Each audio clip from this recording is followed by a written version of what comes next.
Hi everyone, my name is Han.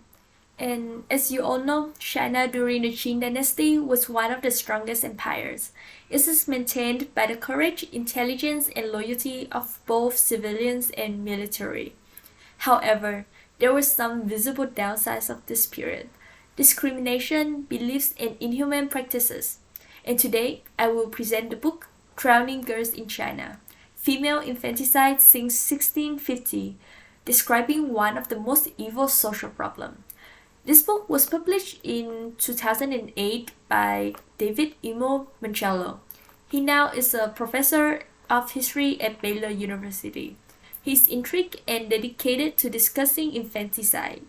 However, for Dr. Mancello, he would not want to condemn the evil act in his book, but instead he wants to provide context about cultural belief, religious influence, as well as implanting a new point of view toward the problem.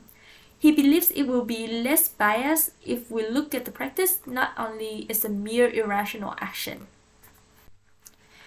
I'm from an Asian country where I've been used to the severity of gender discrimination. Therefore, seeing the title of the book intrigued me to try reading it. It gives me the chill that I used to get when I watch war documentaries, because this actually is the world where women need to fight for their lives. The book successfully delivers background knowledge about the practice. Female infanticide happened because of the preference towards sons over daughters. Therefore, people would try any method to eliminate daughters, and unfortunately, drowning became one of the most practical methods for Chinese people. And thanks to the unique point of view of the author, we saw not only the evil act of humanity in that period, but also the combination of religions in the book.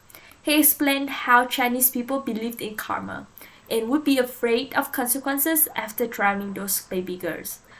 Not only that, the author also mentioned historical events and the impact of it on the practice. For example, on page 56, he showed a drawing of a father who was about to throw his infant baby to the lake during the Taiping Rebellion period. According to the information I got in class, I can have the context of how catastrophic that period of time was and therefore come to understand the increase of baby girl infanticide. It also confirmed with the index of the book where female infanticide, Buddhism, and famine are referenced the most throughout the book. From what I've read and learned from this book, as well as the book review, it gets to my attention that infanticide did not only happen in China exclusively, but all around the world. However, on page 4, Dr. Mangello also mentioned that it was notable that the massive numbers of mostly children handled by the system were evenly distributed, unlike in China, predominantly female. Which means in China, the abortion relies more on preference. And the female infanticide did not only stop at the end of Qing dynasty, but continued until the modern day. On page 118, the author references the one-child birth control program to solve the overpopulation problem, had revived the female infanticide once again, when the parents just got only one chance to carry the baby. Therefore, they want to have a son in order to continue their generation.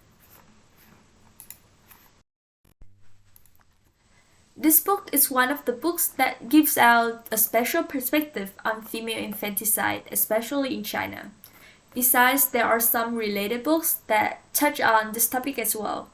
There's one that talks about the Chinese population behavior and the four distinctive features of the Chinese demographic pattern.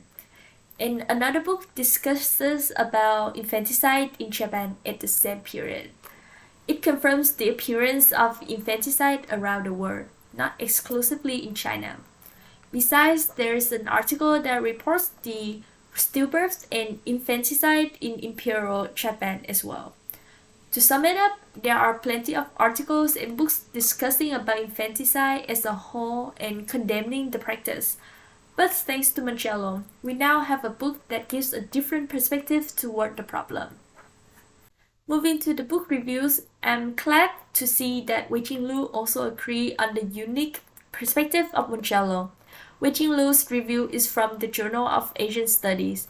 The articles focus on the takeaway from the book, which is about the European countries' infanticide and Chinese female infanticide. He also emphasized the quote, a Christian culture in which the Christ child was an object of reference. He pointed out that it confirms with the term the European code of Chinese children. That explained how European countries used the emotion for mobilizing the nations toward Chinese infants at the time. In the end, Wei-Jing Lu complimented the usefulness of the information in the book. On the other hand, Bradley Ward-Reed's review in the American Historical Review stated otherwise. He pointed out flaws and incomplete parts from the book of Mongello. Mongello wanted to talk about infanticide in China back in 1650 in order to link to abortion nowadays in America, which would be a poor comparison. Besides that, Reed also pointed out other flaws in Infanticide Deniers chapter. Both of those reviews helped me understand critically about the book. Therefore, if you are interested in infanticide topic, this book would be one of the potential selection for your background understanding. However, I would not recommend it for those who would want to do deep research about it. In my opinion, the author gives you a broad understanding about the context, but it would not be that helpful for deeper research since this is more repetitive of the alternative stories. And this is the end of my book talk. Thanks for listening.